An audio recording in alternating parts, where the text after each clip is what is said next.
Wait lang, did I hear that right? Ann Curtis in an impeachment hearing? Grabe, parang plot twist sa teleserye.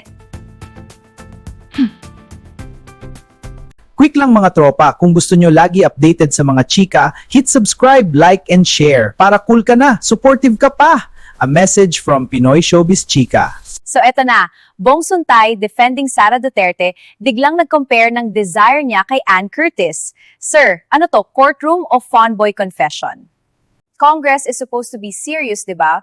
Pero parang naging stand-up comedy bar. Ann Curtis pa talaga ang ginawang example. Cringe much. Let's be honest, you turned Ann into an object of desire. Creepy vibes, sir. Hindi yan witty, hindi yan smart, parang bad pickup line lang. Out of sync. And the timing? Women's Month pa. Imagine, celebration of empowerment, tapos may sexist analogy. Ang luma, parang Nokia 3310 humor. Not funny. Of course, nag-react lahat. Jasmine Curtis defended her sister, Karen Davila spoke up, Gabriela condemned it, even Mayor Joy Belmonte demanded apology. And kung gusto mong makita lahat ng reactions online, lalo na yung mga posts na minsan restricted, gumamit ka ng VPN. Nasa description lang ang link.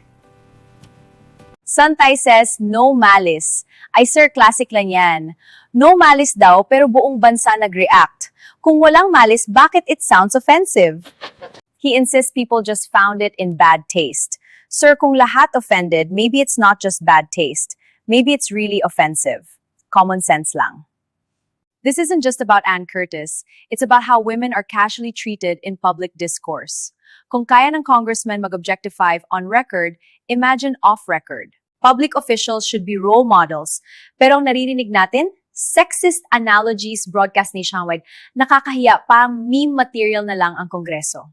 Congressman Suntay, kung gusto mong i-defend si Sara Duterte, gawin mo with facts, with arguments, hindi fantasies about Ann Curtis. Kasi ngayon, ikaw ang naging punchline.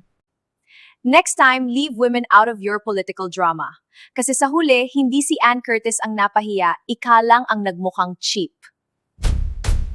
Quick lang mga tropa, kung gusto nyo lagi updated sa mga chika, hit subscribe, like, and share. Para cool ka na, supportive ka pa. A message from Pinoy Showbiz Chika.